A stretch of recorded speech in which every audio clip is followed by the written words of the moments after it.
Boa noite, gente. Vamos já para a segunda live aqui. Vou esperar o Dr. Márcio entrar e vou convidá-lo. E a gente vai aprender bastante aqui sobre experiência, a importância aí da experiência do paciente, certo? Então vamos nessas. Doutor Márcio.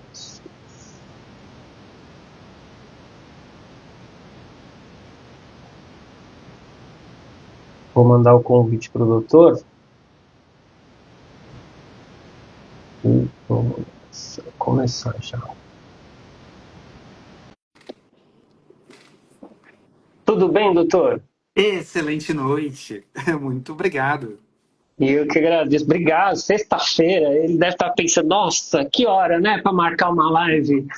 Não, não é, meu querido. Quando a gente luta por uma causa maior, não tem hora, não tem lugar. Onde houver o chamado, a gente tem que atender para a gente fazer, para a gente colaborar, né? Então, Para a gente não colaborar. tem desconforto nenhum. Maravilha, doutor. Obrigado aí, viu, por ter nos Prazer. atendido. A gente, né, mandei várias mensagens lá para Sobrex lá. Eu falei, opa, deixa eu. Na verdade, contar a história. Eu fiz uma live com a doutora Maria dos Anjos, né? E ela falou, tem uma pessoa legal para você conversar e tal, uma entidade assim. Tá? Daí eu falei, isso aqui acho que tem tudo a ver com o que a gente faz, com o nosso trabalho, tá, vamos contatar. E aí, depois de mandar algumas mensagens, ela acabou passando teu contato, fiquei feliz que deu tudo certo. Estamos aqui. Maravilhoso, maravilhoso. E eu me sinto privilegiado, assim, porque realmente tava lendo sobre como surgiu a sociedade, né? Toda a questão da doença, pelo que eu entendi da tua mãe, né? Da minha E, mãe. e levou isso, pô, que coisa linda, sabe? E porque eu acredito que quando a gente vive as nossas dores, né? Vive as nossas dores e pega as nossas dores para transformar numa cura de outras pessoas, eu acho isso maravilhoso. Então, assim, tipo, eu não podia perder essa oportunidade de estar aqui conectado contigo, Que bom. estimulando isso, né? Fazendo isso crescer. Que é como a Sobresp acredita, né? A Sobresp realmente acredita no cuidado centrado no ser humano, né? Cuidado centrado no ser humano. E exatamente é isso, é o paciente levantando a sua mão e dizendo, como é que eu quero ser cuidado, né? O que ele espera? Então, assim, sociedades como esta estão muito alinhadas com os nossos valores, com a nossa missão Muito. de transformar a experiência humana na saúde, porque dá para transformar. Com certeza dá para ser experiências muito melhores. Então, eu me senti muito privilegiado realmente pelo teu convite. Muito obrigado. E sabe que eu combinei, assim, né? Eu tava até falando com a Juliana na live anterior, e aí ela tá até aqui, né? Enfim. E falei, Ju, falei não, né? Falei isso pra ela na live, durante a conversa, assim. Falei, ó, marquei, eu queria marcar os dois ao mesmo tempo, mas às vezes o Instagram ele dá umas bugadas aí e a gente não consegue ter aquele diálogo que a gente gostaria de ter. Porque eu conheço a Ju já faz um tempo aí, uns 10 anos no mínimo, né? E bati vários papos com ela e tudo mais. Daí ela trouxe agora há pouco mesmo uma história aí que eu vou contar, vai fazer parte dessa, já até me trouxe material para a gente discutir da Maravilha. segunda, da segunda questão, e tem tudo a ver aqui com o trabalho. Eu falei para ela, se der lá no final, se ela tiver disponível, ela deixa até ela entrar aqui, manda o convite para ela, e ela mesmo faz essa parte disso tudo aí. Então, vamos lá, doutor. Eu gostaria que você se apresentasse para quem não te conhece, que a gente salva esse conteúdo aqui, coloca em várias redes sociais, faz cortes e tudo mais, e que você explicasse para nós também, já na mesma questão aí, o que, que é essa história de experiência do paciente, como é que você passou a fazer parte dessa entidade que conheci faz pouco tempo e já respeito muito e que tem um trabalho incrível aí. Querido, novamente obrigado, né, pela oportunidade, porque realmente é um privilégio. Essa história ela é meio antiga. Eu sou médico intensivista. Além disso, eu sou neurocientista e sou especializado em desenvolvimento humano e tenho MBA em gestão de negócios da saúde. Lá em 2011, a terapia intensiva me levou a fazer gestão. E, obviamente, essa jornada de gestão, porque nós, na carreira em Y, nós médicos, eu preciso ser sincero, que a gente, na carreira acadêmica, a gente aprende a como não ser líder. A gente aprende a não ser líder. Então, quando eu comecei com essa jornada, eu sofri muitos pênaltis e me descobri os meus gaps. Um dos gaps que eu tinha, uma das dificuldades, era realmente ser um médico centrado na pessoa. Eu tinha uma intenção de humanização, tinha uma intenção humana, mas eu tinha problemas de comunicação. E isso me refletia no cuidado com o paciente, no cuidado como líder e na família mesmo, problemas familiares. Só que eu não tinha consciência. Comecei a fazer esse trabalho de gestão e aí eu ganhei um desafio que fui promovido para um outro hospital. E aí o desafio foi maior, eu não estava conseguindo fazer as entregas e me levou a estudar o desenvolvimento humano, entender. E aí me formei como coaching, além da medicina. E isso, eu fui para uma linha que eu queria entender eu como um ser humano, para ser um ser humano melhor, e aí sim, ser um líder melhor, ser um médico melhor, ser um pai melhor, um esposo melhor, um ser humano contribuindo melhor com o sistema. E aí comecei todas as mudanças num hospital que eu trabalhei, que é o Hospital Mãe de Deus, lá em Porto Alegre. E implementei um programa de fluxo que conseguiu lá, e aí começou o cuidado centrado na pessoa.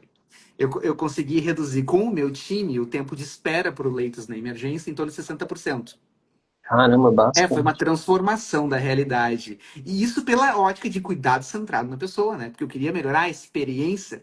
Imagina a experiência horrível que é tu dormir numa emergência. Eu não sei se tu já passou por isso, Já passei por mas isso. eu já. Imagino que sim, eu já passei. É muito horrível essa experiência. E nós tínhamos muitos pacientes dormindo na emergência por falta de leito. Então, o meu foco foi isso, melhorar essa experiência humana de espera de leito. E depois a gente evoluiu para tempo de espera na emergência, vários aspectos que a gente foi ganhando eficiência. E aí chegou um momento que eu olhei assim, agora a gente precisa atacar o jeito das pessoas atenderem, né? Eu pensava que o meu time não fosse só ágil, ele precisava ser humano. Porque eu descobri que eu tinha problemas, né? Então, se eu tinha problemas, a gente tem que ajudar as pessoas a sair disso, né? Dar instrumental para os médicos, para os enfermeiros, para os administrativos, para todo mundo ser pessoas melhores. E aí, eu conheci na rede social, no LinkedIn, Dr. Marcelo Alvarenga, né? O nosso guru da experiência do paciente no Brasil. Ele é uma grande referência, eu conheci ele ali. E conversei com uma referência importante lá no Mãe, que era a Marielle, que trabalhava muito com essa experiência dos pacientes e dos clientes, né? E eu, Bastos, esse é um cara muito legal. Eu sugiro te contatar ele mesmo. E aí eu fiz, mandei uma mensagem via LinkedIn para ele. E a gente marcou uma conversa, que nem nós dois aqui Cara, conversando, né? E aí eu apresentei o projeto do Mãe e disse, eu queria que tu pode contribuir, assim, como é que funciona o teu trabalho, que ele trabalhava com isso, né? E dessa conexão, a gente evoluiu depois de longas conversas, a gente evoluiu para um projeto presencial no Mãe de Deus, lá, que foi muito legal. Eu conheci ele pessoalmente, tudo, fizemos palestra, ele fez palestra junto, tudo. E ele me fez um convite. Márcio, eu acho que tu tem interesse de participar de uma. Eu acredito que tu tem interesse de participar da nossa sociedade. E eu, como assim, sociedade? Aí, né, nós fundamos a Sobresp, que é a Sociedade de Experiência do Paciente, que ela surgiu dentro da primeira turma da pós-graduação de experiência do paciente do Sírio. A turma que o sim. Marcelo e o Will davam aula, a Carla também, essa turma, esta turma criou a sociedade, fundou a sociedade. E aí eu entrei, eu não fui um fundador, eu entrei depois a convite do Marcelo, assim, pela causa. E a sociedade, ela nasce exatamente porque quando a gente é tocado por essa semente de que a experiência humana ela é importante para a gente fazer um bom cuidado de saúde, né? Para a gente realmente cuidar bem das pessoas, quando a gente descobre isso, a gente não consegue mais voltar. Entende? E foi o que aconteceu com a turma. Eles queriam transformar, queriam impactar o mundo, queriam, tipo, sabe aquele grito assim, tipo, para todo mundo? Nós precisamos mostrar para todo mundo que tem como ser diferente. Tem um outro jeito de fazer e é Tem muito um, melhor, inclusive. exatamente, é muito melhor e melhor, não é difícil. É um jeito que não, assim, não é revolucionário. É revolucionário, mas não é, tu não vai fazer muito diferente do que tu sempre fez. Só que é de um jeito diferente. E aí a gente não consegue. Aí a gente abriu a sociedade e a missão dessa sociedade ela é de transformar a experiência humana na saúde.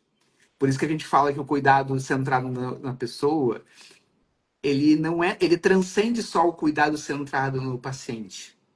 Por quê? Porque essa conexão entre um paciente e um profissional da área da saúde, né? Os seus familiares. Tem mais pessoas Sim, aqui, né? A tua experiência, né? A experiência de familiar, a experiência de paciente, a experiência do médico, do técnico, do enfermeiro, do administrativo, todo mundo. É uma conexão humana. São várias pessoas conectadas vivendo experiências. E se essas pessoas não têm boas experiências, a coisa não flui.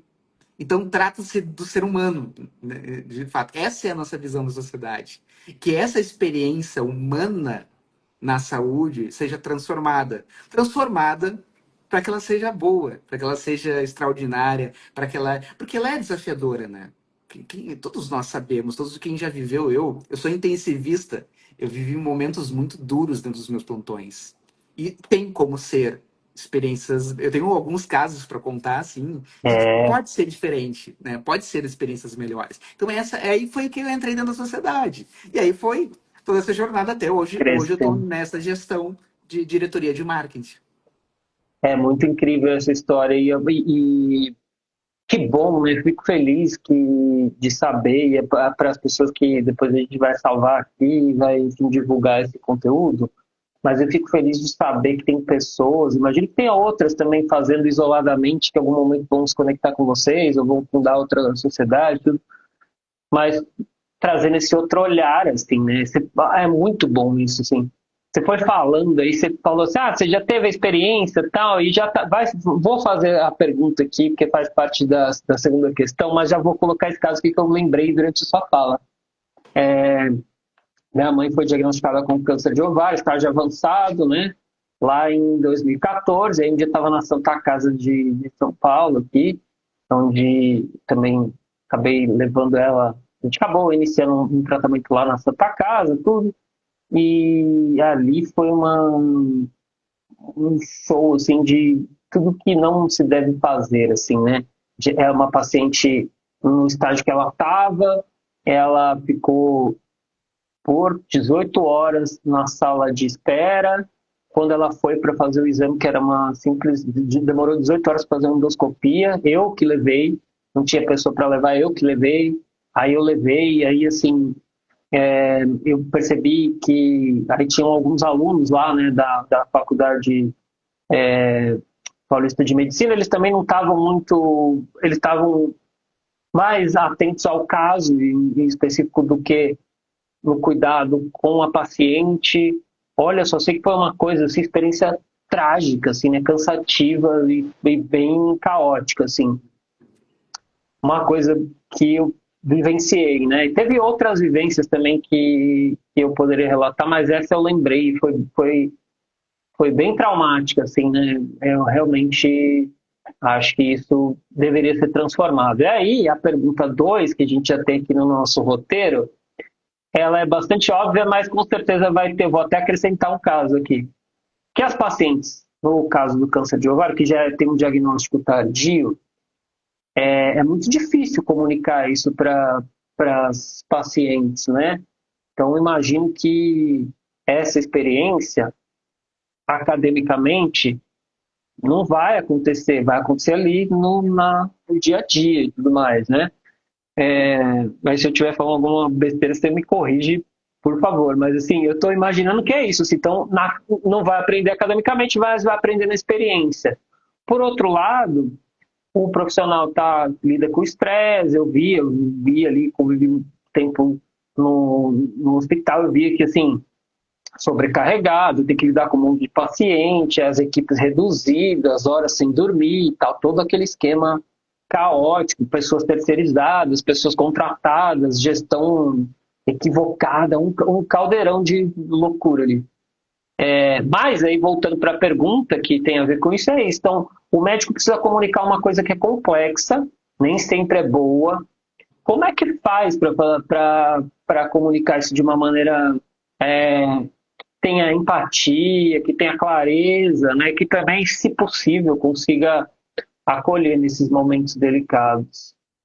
Eu vou te contar um case que foi o meu maior ensinamento. Eu gosto de contar esse porque foi como eu aprendi. Perfeito. Foi um exemplo para mim marcante. Eu era médico de um paciente que tinha internado para mim de emergência. Então eu não conhecia ainda, não tinha vínculo. Eu era o médico da grade do hospital. O paciente estava grave, precisou internar, internou para mim. E eu internou na madrugada e eu estava indo para o hospital para vê-lo. Meu colega intensivista me ligou. Márcio, essa paciente está muito grave. E assim, ela tem uma doença incurável. Eu gostaria de conversar com essa família, ou talvez tu conversar. Eu digo, colega, se sinta muito à vontade. Se eu não tenho vínculo com eles ainda. Então vai ser a mesma relação.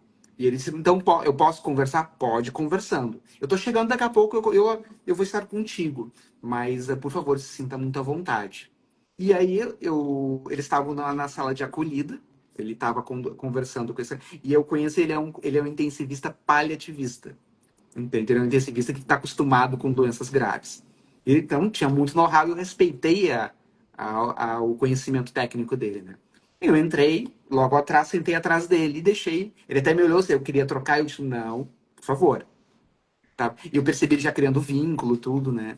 Foi tão bonito que ele fez. Eu vou contar a história para depois falar como é que eu acredito. Claro. Ele começou a. Me contem o que aconteceu com a paciente, né? E aí eles começaram a contar a saga para fazer o diagnóstico da doença, né? Eu não me recordo agora qual era a doença, mas era uma doença muito grave. E foi uma saga muito longa para conseguir fazer o diagnóstico. Aquela coisa, idas e vindas, vai, puxa, vai num outro médico, vai emergência, até que conseguiram fazer o diagnóstico e já era uma doença avançada. E aí chegou na emergência, piorando, e aí acabou subindo para UTI. Eles contando essa história para ele, e ele prestando atenção, né? Nos todos os detalhes, ouvia com detalhe, e não intervia em nenhum momento, só ouvia.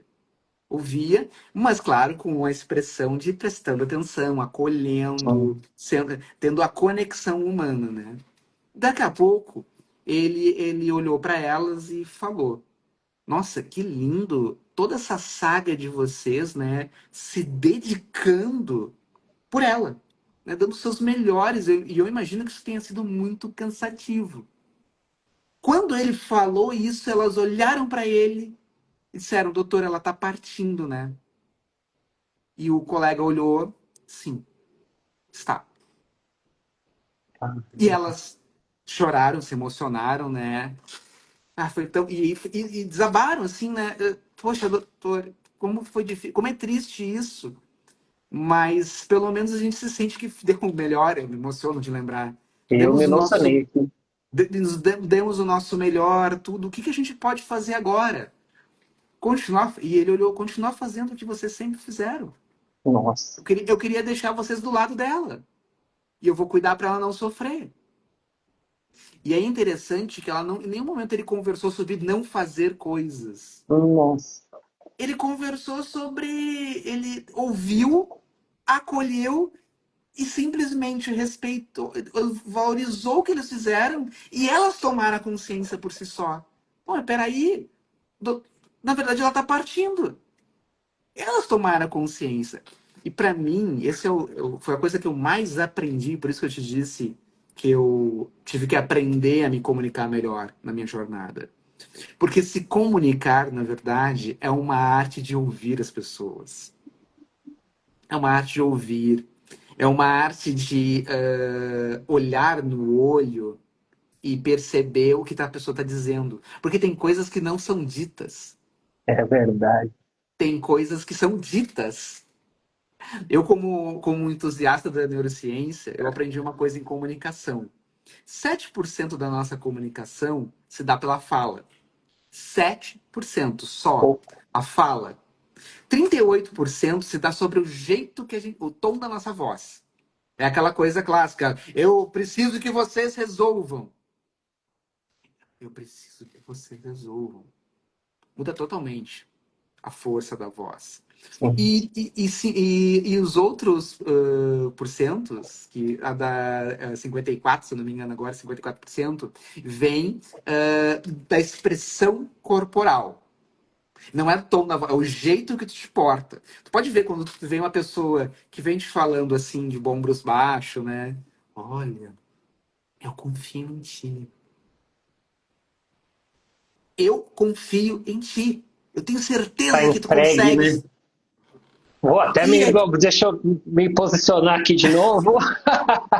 mas trata-se sobre isso. É verdade, Trata-se eu sobre concordo isso. 100%. Então, o que o médico precisa aprender é primeiro ouvir. E ouvir não é ouvir com os ouvidos, é ouvir com a alma, é ouvir prestando atenção. Isso é empatia. É tu prestar atenção no que as pessoas estão de fato te falando. E às vezes, tu entender que não tá na hora de tu falar que a vida tá acabando. Não tá na hora. Não é o momento, as pessoas não estão preparadas para isso. Tu vai violentá-las. Tu vai dando as informações conforme quem está te ouvindo. Às vezes as pessoas vão te falar claramente assim, doutora, acabou. Tive muitas experiências que foi assim, o paciente contou, doutor, tá acabando, né? Eu, sim, sim, é verdade. E aí tu tem que ser verdadeiro, genuíno, sim. Qual é as próximas etapas? E aí tu vai explicando. Conforme as pessoas vão metabolizando, a violência está em achar que isso é um momento puramente técnico. Não é um momento técnico. É um momento de conexão humana. São duas pessoas. O médico com as suas expectativas, o paciente com as suas expectativas, a família com as suas expectativas. E a gente precisa falar sobre isso. Sobre essas expectativas, de todos esses Precisa, cenários. né? No final das contas, falta jeito para falar do óbvio, né? Assim, o óbvio é que todo mundo vai morrer, mas assim precisa ter um jeito de dizer para que não se torne essa violência, né? Assim, Exato. isso faz uma diferença, né? Eu lembro que quando minha mãe foi diagnosticada, no primeiro eu percebi. Eu lembro um dia que eu estava levando ela para o hospital, né? Eu estive com ela em todos os momentos, desde o dia do diagnóstico, desde tudo foi complicado e tal. E eu lembro um dia, fazia acho que um mês, assim, ela teve uma intercorrência, fui levar ela no pronto-socorro. Aí eu tô dirigindo aqui, eu olho aqui, só dou uma olhada aqui, assim, de lado, minha mãe tava chorando. Falei, agora ela morreu, assim. Falei, agora ela morreu. Aí eu pensei assim, e me abalou, assim. Aí eu respirei fundo e falei, agora então eu vou me preparar para a morte dela, assim, né? Ela teve uma sobrevida de 1 ano e 2 meses, e aí eu falei, eu vou viver tudo que eu puder, assim, né? Eu lembro que foi assim que a associação, inclusive, nasceu, né? Nunca contei essa história, tô contando agora aqui, porque é oportuna.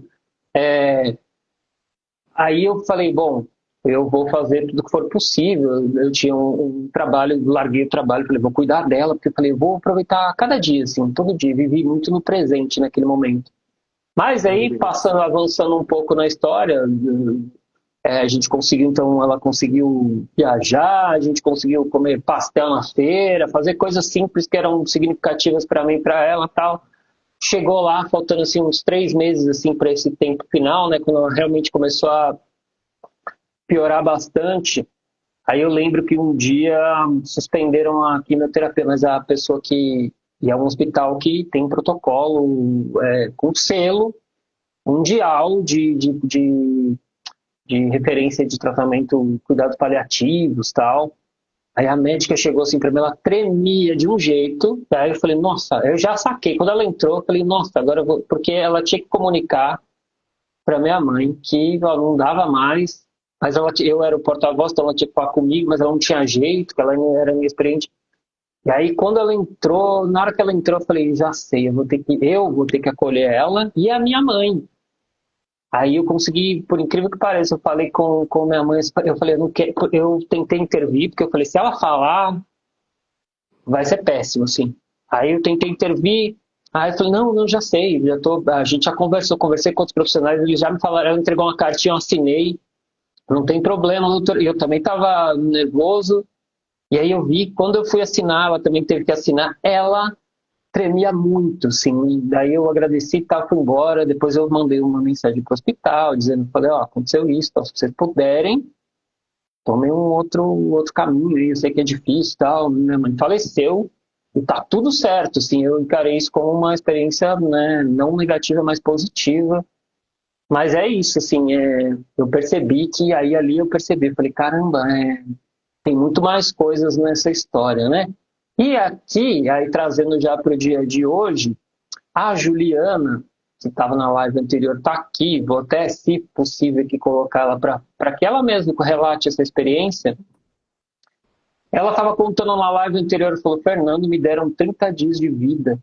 E ela é uma paciente, doutor, que está aqui, que tem os nossos registros, que a gente conhece aqui, há mais tempo em remissão, né? A gente estava fazendo as contas aí, é, 14, perto de 15 anos, né? Se ela tivesse acreditado fortemente naquelas palavras, teria sido da Juliana, né? Penso eu.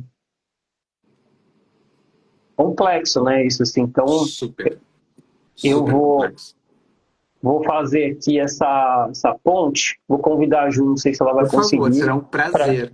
para que ela venha aqui nesse momento contribuir aqui com a gente com essa história aqui. Vamos ver se ela Quero consegue ouvir, entrar. tô muito curioso para ouvir. Deixa eu mandar aqui já uma mensagem para ela. Até entrando aqui Ó, para Ju, ti.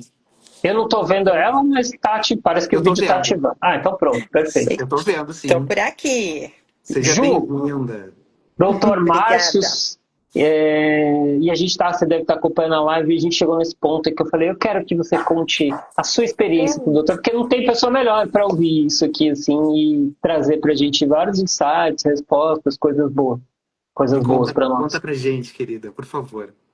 Tava aqui colocando que foi perfeita a sua colocação, viu, doutor? Obrigado. Porque o que a gente menos tem visto são profissionais que querem nos escutar, né? Eu até trouxe um pouquinho aqui, eu chegava com um caderninho com algumas perguntas, e eu cheguei a ouvir que o doutor falou assim: eu não tô acostumada a tratar pessoas jovens, porque eu fui diagnosticada com 29 anos.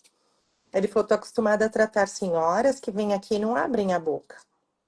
E aí aquilo me chocou, porque eu levava meu caderninho, né? E ele não queria, por vezes, me escutar. Então, isso foi, para mim, bem assustador. Com certeza, imagino.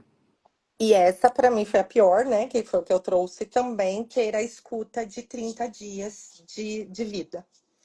Porque eu já tinha passado por 3 procedimentos cirúrgicos, feito protocolo quimioterápico e entrado naqueles primeiros meses em remissão.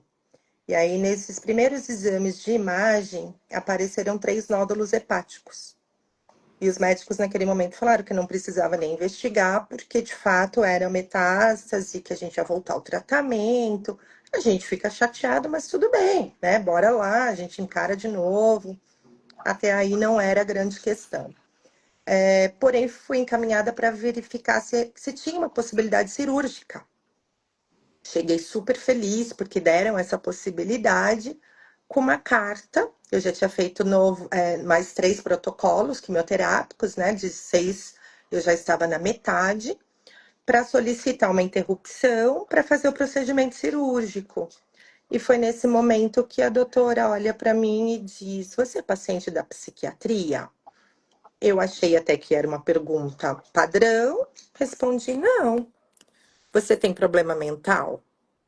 Falei: Não. Por que que você não quer entender o que você tem? Você tem uma doença altamente agressiva em estágio avançado. Eu não vou te liberar para essa cirurgia porque tem 2 possibilidades. Uma, você ficar na mesa cirúrgica. E a outra é aguardar, porque você tem, em média, 30 dias de vida.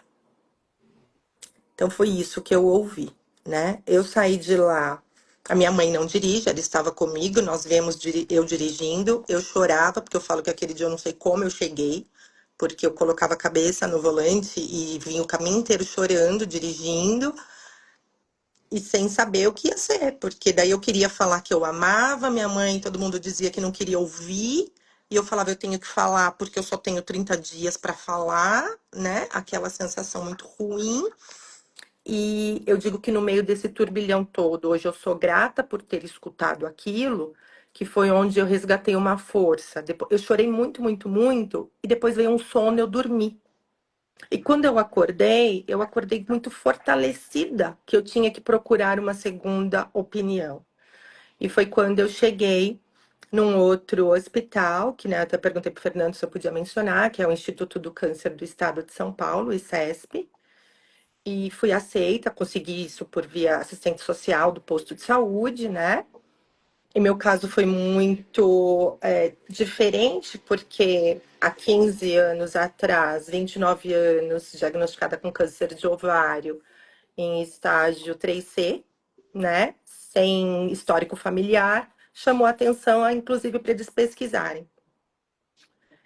E lá eu descobri que a minha história não era muito aquela e que eu tinha possibilidades de sobrevida, né? E acreditei. E é o que eu digo, no primeiro dia o médico me deu um abraço. Eu achei que ele estava também se despedindo, né? Porque para quem estava ali na contagem regressiva desses 30 dias, e ele falou: "Não, a gente olhou os seus exames, a gente vai refazer, mas a gente acredita que de repente não seja do tamanho que foi posto para você". E eu conto que esses nódulos, eles foram diagnosticados como adenomas hepáticos benignos, e os meus últimos 3 exames de imagem, eles não estão mais no meu corpo. Então, assim, depois de muitos anos, sem intercorrência cirúrgica, sem mais tratamento, hoje eu não possuo eles, né? E eu falo o quanto foi diferente ter alguém que olhou para mim, que me escutou. E até hoje, quando eu vou, porque eu continuo, ele não me deu alta, né? Eu continuo lá no hospital indo uma vez ao ano. Ele abre a porta, me chama e ele me dá um abraço. Então, isso para mim é muito significativo. Obrigado, Ju. Obrigada pela escuta. Obrigado por compartilhar a tua história.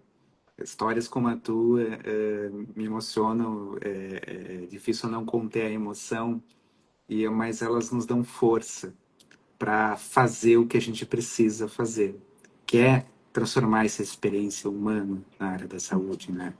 Porque, pelo menos eu sinto que tu contou, né? Como doeu, né? Como, tipo, dizer para alguém do teu lado que se despedir, né? Tipo, passar por isso, tipo, a possibilidade de ter que se despedir é uma dor muito grande, né? Alguém perder as esperanças, né? É uma dor muito grande. E quando tu conta isso pra gente, né? Quando tu tem a coragem de contar isso para o mundo, contar isso para outras pessoas, tu está nos dando a oportunidade de podemos melhorar, podemos fazer diferente. Porque eu vejo assim, quando a gente escuta experiências que não são boas, experiências que machucam, na verdade, ela é um. Assim, peraí, podia ser diferente. Exato. Temos a oportunidade de fazer diferente, e é isso que eu acredito. É isso que quando eu te escuto, eu acredito. A gente pode fazer diferente. Então, continue gritando desse jeito, continue dizendo isso, porque tem pessoas que estão aqui para te ouvir. E te ouvir assim dizer, vamos lá, vamos fazer vamos transformar essa experiência humana, né? Vamos e a grande dor é que a gente realmente, eu contei isso na minha história aqui quando eu comecei a live, a gente não aprende a se comunicar. A gente Uhum. não aprende a se comunicar. E isso é social, né? Não é só É, dentro da medicina, não é dentro da enfermagem, não é dentro da área da saúde, é um problema nós não aprendemos a nos comunicarmos, né? Porque tanto que a gente começa conversas, né? Quando a gente está ouvindo alguém, né? Naturalmente, nós seres humanos fazemos o seguinte: o que eu vou responder? Qual é o contra-argumento que eu vou dar, né? É assim que a gente faz. Isso é E isso é... A neurociência explica, né? Nosso cérebro é programado para isso porque a gente quer se proteger. Então, a gente faz isso. E eu aprendi na minha jornada que a gente precisa fazer duas coisas, que eu comentei a primeira, né? Ouvir na essência, né? Prestar atenção na essência do que tu tá dizendo, né? O que tu tá contando, né? E o que suspende o julgamento, né? Não julga o que a pessoa está falando, só escuta a pessoa. Tenta entender o que essa pessoa está contando, né? O que tá as dores dela, a história de vida dela, né? Tenta entender o que essa pessoa está trazendo de história, porque tem uma história por trás disso, tem um ser humano por trás disso, tem valores por trás disso, tem sonhos, tem crenças, e tá tudo certo. Tá tudo certo, o jeito da pessoa é o jeito. Eu aprendi isso muito na minha jornada. O jeito da pessoa, o nosso jeito é o jeito certo. O teu jeito é o Uhum. jeito certo, o meu jeito é o jeito certo. Entendeu? Tá tudo certo. Então, ouve e tenta entender a perspectiva da pessoa. E não com a ideia de. Eu já tive esses vícios. Eu já tive esses vícios, assim, no passado.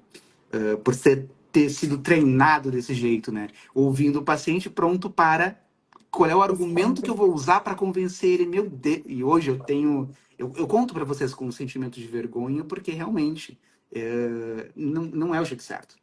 Não é o jeito certo. Mas foi a tomada de consciência, foi isso. A gente aprendeu do jeito errado. E hoje a gente tem que. Mas graças a Deus a gente tem. Os pacientes nos mostraram que não é assim. E hoje a gente pode fazer diferente. E os profissionais começaram a também falar para os seus líderes que de um certo jeito não dá. Porque se o líder não escuta a equipe, tu acha que a equipe vai escutar o paciente? Que o líder é o exemplo. Então, por isso que eu falei, né, que a missão da Sobressa é transformar a experiência humana. E a experiência humana é transformar a experiência, inclusive, do paciente. Então, o líder tem que ter cuidado centrado na pessoa.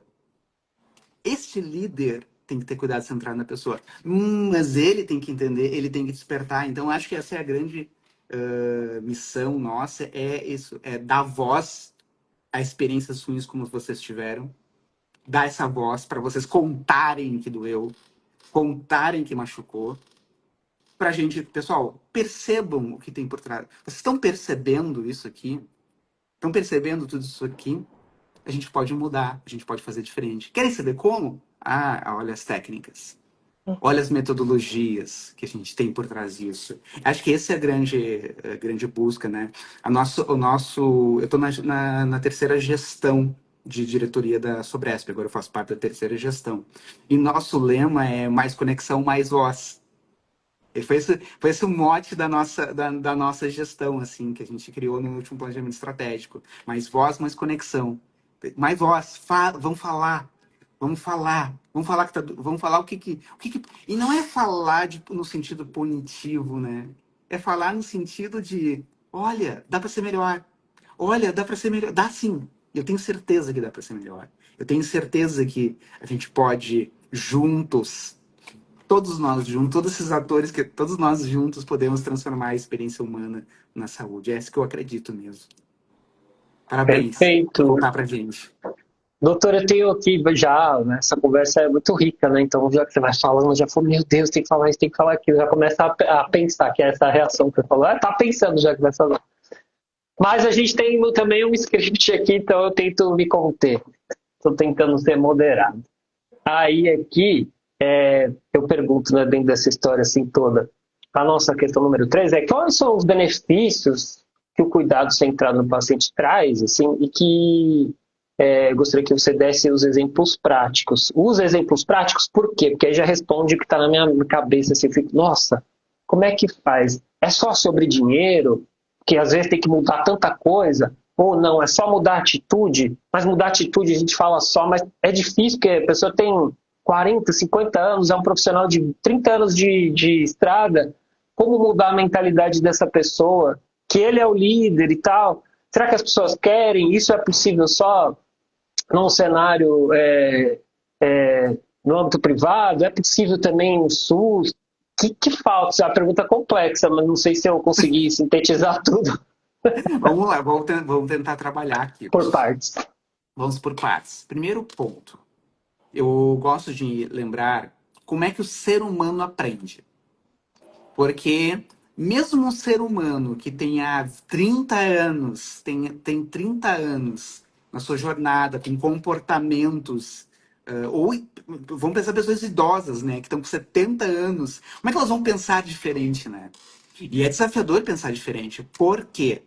Porque o jeito que a gente pensa e o jeito que a gente age tem a ver com a nossa arquitetura cerebral. As nossas sinapses, os nossos neurônios estão conectados de uma forma, eles estão conectados de uma forma que faz a gente reagir daquele jeito, né? É um computador. É uma programação. Então, por que que vocês veem uma pessoa agindo de uma ou de outra forma, né? De modo conservador? Por que que as pessoas mais idosas tendem a ser mais conservadoras? Porque está mais enraizada a programação, de tão exposta àquilo. Então, é isso. Mas, assim, dá para mudar? Sim, a neurociência mostra que tem como mudar. Por quê? Porque a gente tem a neuroplasticidade. Quando o nosso cérebro é exposto à necessidade de mudança, ele se rearranja. Os neurônios começam a mudar, as sinapses começam a se mudar, e aí tu cria um novo comportamento, né? Tu cria um novo hábito. Só que isso não é fácil. Não é fácil mudar. Vamos trazer vários exemplos, né? Largar cigarro, emagrecer, perder a mania de querer falar, ouvir e querer falar e não prestar atenção. Não, vamos lá para muitos hábitos que nós temos como seres humanos, né? E vamos pegar exemplos de coisas que a gente mudou, que a gente, por exemplo, vocês dirigem, eu dirijo. Dirige. Lembrem de quando vocês começaram a aprender a dirigir. Entrava no carro e aí pedal esquerdo. Será que embreagem? Não, peraí, é na embreagem para conectar a marcha, e aí eu tenho que prestar atenção em todos esses Arruma, espelhos. espelho, Ah, arruma não, o banco. Ah, meu Deus do céu. esqueci o cinto, né? Aquela loucura. E aí hoje em dia, tu consegue inclusive dirigir o carro conversando com uma pessoa. Tu consegue pensar naquela reunião difícil, como é que eu vou fazer aquela reunião, aquela conversa. Entende? Nós conseguimos fazer coisas complexas dirigindo, porque a gente automatizou. Então, a mudança pode acontecer. Só a gente tem que entender que ela é difícil, porque ela exige exercícios, tá? E aí tem um ponto, que é o ponto vital. Que é como gestor eu aprendi isso e como líder eu cada vez mais entendi. Para uma pessoa mudar, precisa acontecer uma coisa. Uma coisa precisa acontecer. Ela precisa acreditar que tem que mudar. A gente chama isso de criação de senso de urgência. Ó, é urgente a gente precisar mudar. E aí a gente tem que lembrar que no desenvolvimento, como a gente treina um adulto, é diferente do que a gente treina uma criança. A gente treina o adulto, a primeira etapa do adulto, do conhecimento do adulto eu tenho uma incompetência inconsciente. Ou seja, eu não sei que eu sou incompetente naquilo. A maioria das pessoas não tem a menor ideia que elas têm problema de comunicação. Tem uma inconsciência incompetente. Então, a primeira etapa eu tenho que ter consciência que eu sou incompetente em relação a isso. É a primeira etapa do desenvolvimento do adulto. Então, é a criação do senso de urgência. Como é que a gente cria senso de urgência? Histórias assim, como de vocês. Nós geramos experiências ruins. Tanto que nas metodologias, quando a gente vai para os hospitais trabalhar isso, a primeira coisa é mostrar para os colegas os relatos desconfortáveis. Trazer à tona eles, botar na mesa eles. É pegar uma pesquisa NPS, que é uma pesquisa de experiência, não sei se vocês a conhecem, né? A gente usa a pesquisa NPS, que é uma nota que se dá para as empresas, dizendo o grau de recomendação. A gente sabe que notas acima de 80 dizem que é muito bom, notas de 40 são muito ruins. Traz essa consciência. Ó, os nossos pacientes estão dizendo que a gente não atende bem. Percebam isso? Agora vamos fazer aí a próxima etapa. A ciência já mostrou que quando um paciente vive uma boa experiência, ele se engaja melhor no seu tratamento. Porque assim, vamos falar de doenças crônicas, né? Hoje é que é as grandes doenças do mundo, né? Doença crônica é fundamental que um ser humano cuide de si. Ele tem que estar empoderado, ele tem que ser o dono da sua doença, entendeu? Ele tem que estar empoderado, ele que tem. Porque ele que vai aplicar a insulina, que vai aderir à dieta, que vai tomar os medicamentos no horário, que vai mudar o seu estilo de vida, é ele. Então, ele só vai mudar no mesmo modelo, ele só vai mudar se ele acreditar que ele precisa mudar. E só vai mudar quando ele vive uma boa experiência. Aí vocês percebam que o médico, o enfermeiro, o nutricionista, o fisioterapeuta precisa de ter boas experiências para se conectar com o paciente, para eles juntos criarem um senso de urgência que a mudança é necessária. Como é que ele faz isso? Quando ele se conecta com o seu líder, e o seu líder é um líder empático, que ouve, que presta atenção, que educa, que desenvolve. Entende? Então, a grande sacada disso é a gente começar a falar que uma mudança é necessária. E que essa mudança é necessária porque a gente precisa melhorar. Por exemplo, quando eu vou falando com grandes líderes de empresas, né? E qual é a preocupação desses grandes líderes de empresa? A sustentabilidade da empresa. Então, sobreviva no mercado. Então, quando eu estou conversando com eles, eu começo a falar. Experiências ruins correntemente com os pacientes vai fazer as pessoas irem embora. Elas vão embora, porque hoje nós somos a sociedade da experiência. A nossa vida é a experiência. Nós escolhemos o aplicativo, se a gente vai entrar naquele Uber ou não, naquele 99 ou não. Nós escolhemos qual empresa nós vamos comprar no iFood. A minha esposa estava entrando no Google e pesquisando as escolas, futuras escolas dos nossos filhos, por pesquisa de experiência. Ela estava pegando as melhores notas. Nós vamos visitar É essas aqui, verdade. amor. As melhores notas, e eu tive indicação. Aí ela olhou, aí eu passei as indicações, ela olhou as notas. Não, não gostei. Notas baixas. Mesmo indicado. Olha só. Nós estamos nessa realidade. Então eu falo para os gestores sobre isso. Gestores, nós temos que melhorar, senão nós não vamos sobreviver no mercado. Essa é a minha conversa com os gestores. Porque essa é a preocupação deles, essa é a dor deles. Médicos, vocês querem ter uma boa reputação no mercado, querem crescer na carreira, né? Querem que os pacientes lhe procurem? Os pacientes agora eles dão nota. E assim, tu quer ser um médico recomendado? Um médico recomendado é aquele que se conecta, que transforma a vida do paciente, porque o paciente acredita que precisa mudar o seu estilo de vida, muda o seu estilo de vida e vive uma vida melhor. Aquele médico é bom, porque foi o único que me convenceu que eu tinha que emagrecer mesmo. Até hoje eu não tinha emagrecido, porque eu não conseguia, mas aquele conseguiu se conectar comigo de uma forma tão genuína que eu realmente eu preciso emagrecer, ele me convenceu e eu mudei. Entende? Falar com um líder. O que um líder quer numa empresa? Crescer na carreira. Como é que tu vai crescer na carreira se o serviço que tu gerencia tem NPS ruins? Como é que a alta gestão da tua empresa vai ver assim que tu gera experiências ruins com os teus clientes? Sabe por que os teus clientes têm uma experiência ruim com os teus subordinados? Ah, é culpa dos subordinados. Não, não é o que a literatura mostra. Porque os liderados são reflexos do líder. Talvez tu tenha Agora, que, talvez tu tenha que mudar. Entende?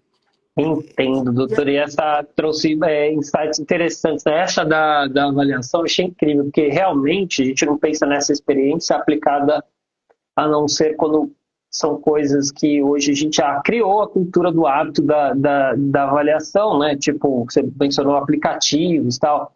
Mas é realidade também, que os médicos também, eu sigo vários médicos aqui nas redes e tal, alguns, quando são temas específicos, eu preciso procurar, e eu considero essa experiência também. Olho lá e falo, se essa pessoa que não estiver bem avaliada, não vou nem chamar para live, assim, porque realmente não vai fazer sentido, não tem, né? Enfim, é por É aí, né? isso. É sobre isso. Nós vivemos a era da experiência. Por isso que nós temos que falar sobre a experiência. Não, não tem alternativa, não podemos fugir disso. Entendeu? Às vezes eu tenho umas resistências, né? As pessoas, mas isso é um saco. Pessoal, não tem juízo de valor se é bom ou ruim. É o mundo, nós somos um. Porque todos nós hoje procuramos boas experiências, né? Nossa busca. Precisamos aceitar isso e viver. E talvez, na verdade, o que eu uso isso ao favor do que eu acredito, né? Entende? Essa é a realidade. Eu uso isso a favor para defender a causa de que a gente tem que procurar boas experiências. E por que devemos procurar?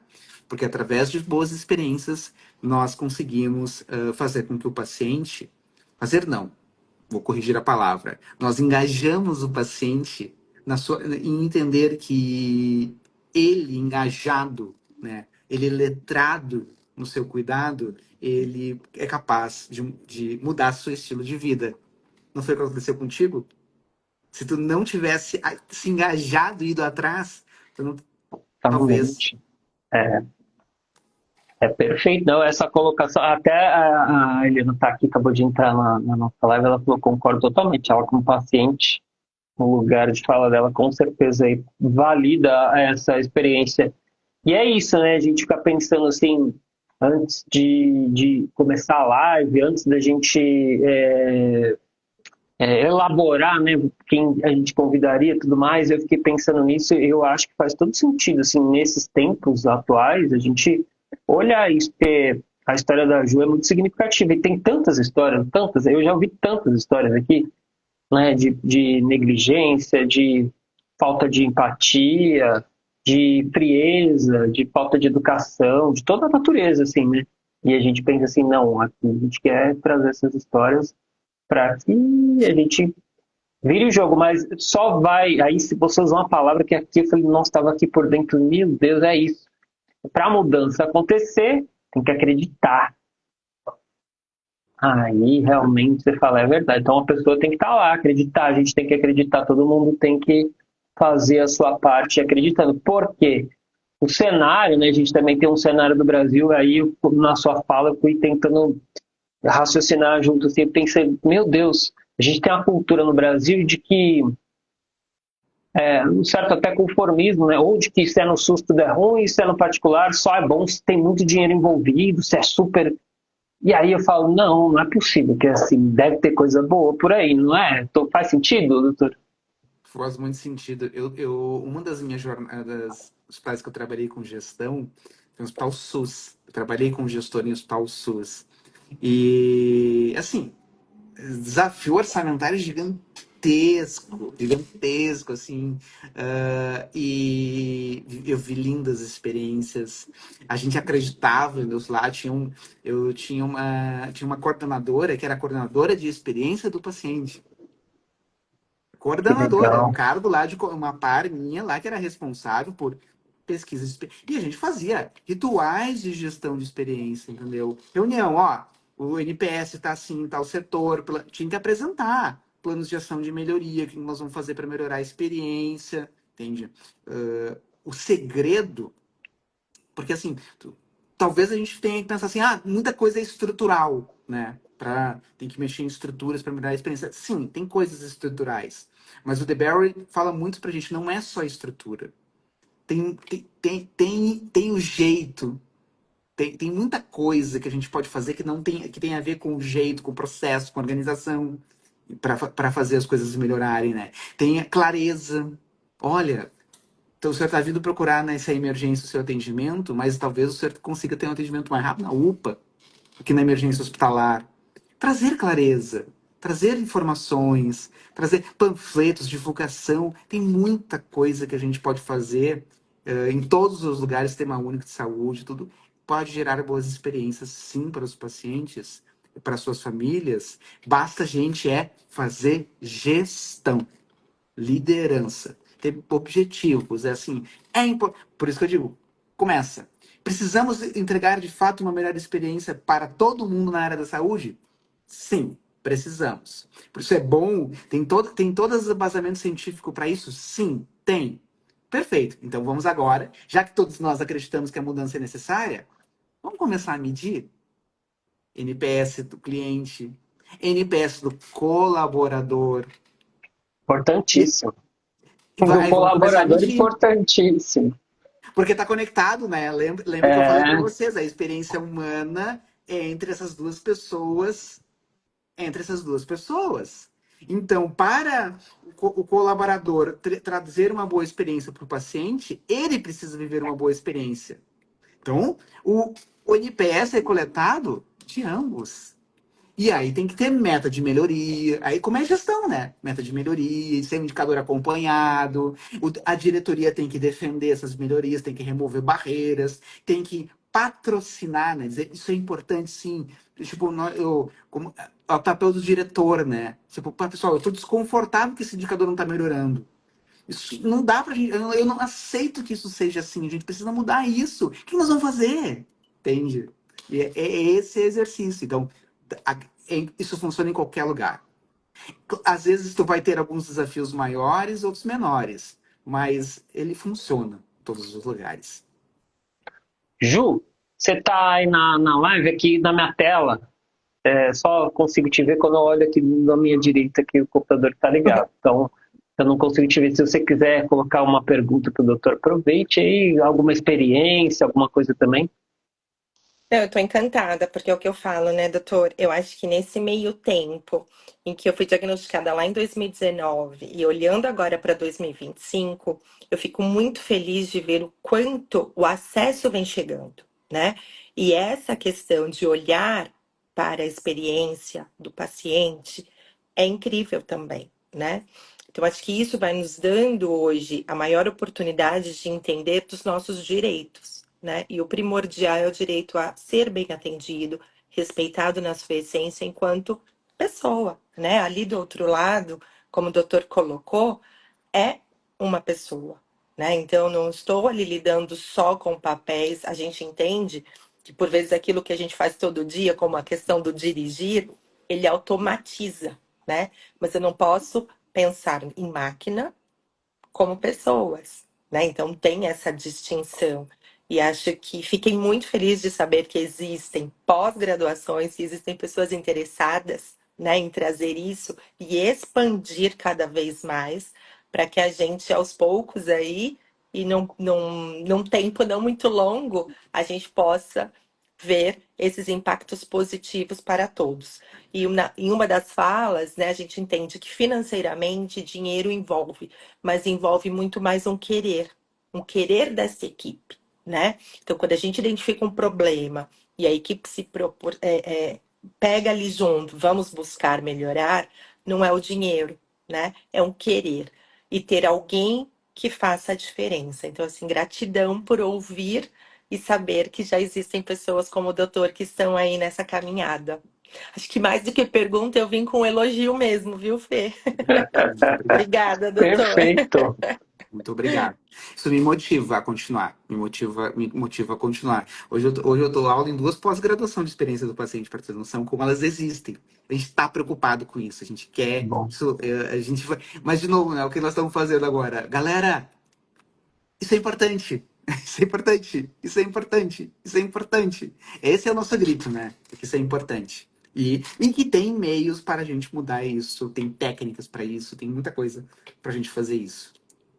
Ó, Exatamente a isso.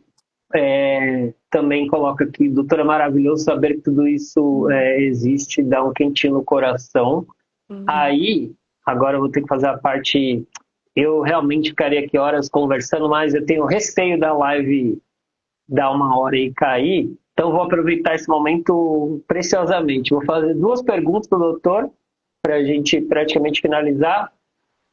A primeira é que esses aspectos não eram tão observados anteriormente, né, décadas passadas, tudo mais. Hoje, a gente tem toda essa história que o doutor acabou de contar. Eu queria saber se é um olhar relativamente novo, né? Você já falou um pouco disso, mas eu fico só pensando por que antes não, né? A gente demorou para para entrar nesse eixo, né?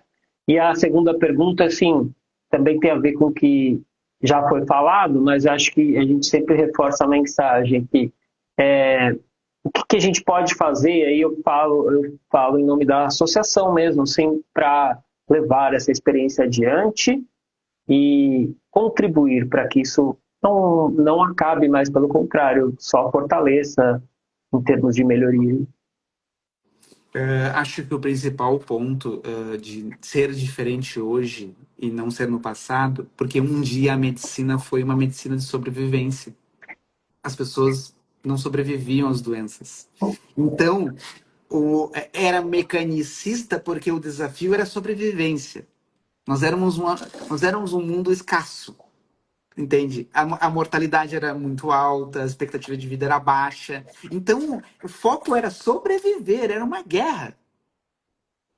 Quando a medicina avançou e os recursos melhoraram, e nós entramos, graças a Deus, numa era de abundância. Nós vivemos uma era. Pessoal, eu sei que tem escassez no mundo ainda, nós temos pobreza, miséria. Sim, temos. Mas nós vivemos socialmente um universo muito mais abundante do que o passado. O Sistema Único de Saúde no Brasil, ele tem muitas coisas para melhorar, mas ele é maravilhoso. Muitos lugares do mundo tu não tem nem perto do acesso que nós temos aqui, entendeu? Precisa melhorar? Não tenho dúvida, mas ele oferece muitas coisas melhores que muitos países do mundo, inclusive países de primeiro mundo, entende? Tem países de primeiro mundo que não têm o acesso que o nosso sistema único de saúde oferece. Então nós vivemos mais abundância. Esta abundância permite a gente olhar outras coisas. Entende? Permite a gente começar a querer ir além. Hoje, eu entendo que o além é isso, é a experiência humana.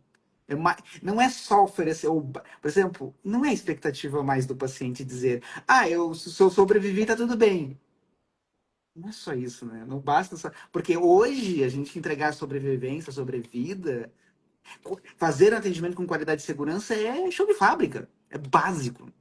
É o básico. A gente agora está entregando o a mais. E o que é o a mais esperado? Boas experiências. Experiências extraordinárias. É isso. Então, para mim, é essa a coisa. Tu me perguntou o que vocês podem oferecer a mais, né? Falar que é preciso. Falar que é preciso. Terem voz. Serem a voz dos pacientes. Nos dizerem o que os pacientes precisam. O que vocês, familiares, precisam? Qual é a expectativa de vocês? Nos contarem isso. Para que a gente juntos possamos lá. Então vamos defender. E precisa disso? Vamos defender. Vamos buscar melhoria. Não é fácil, é difícil, com certeza. Mas se a gente ficar falando. Eu sou uma pessoa extremamente pacienciosa. Minha esposa me chama de insuportavelmente paciencioso. Porque eu acredito, assim, a gente tem que acreditar na causa e ir atrás dela. E aí vamos defendendo que a gente vai mudar a realidade. Então, gritem mais, falem mais, digam qual é as necessidades, e aí juntos vamos procurar soluções, entende? Porque às vezes a gente não vai conseguir atender ipsiliter, né? Mas se ao prestar atenção, ao ouvirmos, vamos procurar formas de atender essas expectativas, com os nossos recursos, com as nossas realidades, com o que nós podemos, né? Como às vezes a gente vai dizer. Às vezes a expectativa é que era uma sobrevida maior. E às vezes a doença não vai permitir. Mas o que nós fazemos com o tempo que nós temos? Né? O que nós podemos fazer com o tempo que nós temos? Às vezes é isso. Por isso que eu digo que é ouvir. Porque quando uma pessoa diz que ela quer mais sobrevida, o que ela quer? Ela quer viver. É isso que ela está dizendo na verdade, né? Como nós podemos viver com o tempo que nós temos? Porque, na verdade, é a nossa realidade. Como é que nós vivemos com o tempo que nós vivemos? É isso. Cabeça explodindo aqui, assim, você foi falando, eu falei, nossa, eu me lembrei ali, outro dia assisti um vídeo na internet, já assisti vários desses, mas vou contar esse rapidinho. Eu falei que ia encerrar, mas não é difícil. Aí era um vídeo do sistema de saúde americano colocando a pessoa para fora, ele ficou na calçada, sabe-se lá o que aconteceu com ele. Aí você fica pensando aí, você foi falando do SUS, aí eu fui lembrando minha mãe se tratando do SUS, a Ju acabou de dizer que se tratou no SUS também, no mesmo hospital, inclusive. E a gente sabe bem, né, Ju, como é lá. E a gente lembra desse negócio, e aí a gente lembra assim, não, brasileiro é latinos, nós somos passionais, a gente tá ali, o brasileiro especialmente tem aquela coisa, né, que só a gente tem tanta coisa envolvida, né, que coisa nesse enfim, daria, como eu falei, pra gente ficar aqui horas falando, mas esses exemplos foram maravilhosos, maravilhosos, uma verdadeira aula pra gente. Fico feliz de ter contribuído. E de novo, gratidão de coração pela oportunidade de ouvir vocês e contribuir um pouco que eu possa contribuir para fazer a gente fazer a diferença nessa experiência humana do mundo. E fiquem muito próximos da Sobresp. A gente quer Ah, com manter essa certeza, com conexão. certeza. Precisamos trocar muitas figurinhas aí, muitas ideias. A gente tem ideias de eventos também. Quando eu fui conversando, eu já fui pensando, falei, nossa, dá pra gente fazer tanta coisa em conjunto. Com Quem certeza. sabe, né? Vamos ver. Ju? O nosso último congresso teve pacientes no palco Ah, contando suas maravilhoso. histórias. Teve pacientes no Maravilhoso. palco contando suas histórias. Que Anual, legal. anual, vocês estão fazendo um congresso anualmente. Bianual. Tomamos a Bianual. decisão de fazer a bianual. Então vai ser em Muito bom. 2026. Vai ter o Congresso Internacional da Sobresp de novo. A gente está começando agora a se preparar para o próximo evento. Vai ter a comissão científica, organizadora. Esse ano eu não vou estar na científica, vou estar na organizadora. Ah, muito bom. Vá nos avisando, a gente vai acompanhando também pelas redes e tudo que for possível a gente se conecta. Ju, Oi. encerre aí para nós. Mais uma vez, gratidão. Eu tinha dito e agora repito. Obrigada por me escutarem, por me dar este espaço, né, para eu poder falar. E sempre que precisar, pode contar comigo, viu? E muito obrigada, doutor. Foi muito bom te escutar. Merece. Merece ser ouvida. Obrigada. Gente, boa noite, boa sexta-feira, bom final de semana para todos. Excelente Tchau, final de semana para tchau. todos. Tchau, tchau. Pra nós, Tchau. tchau.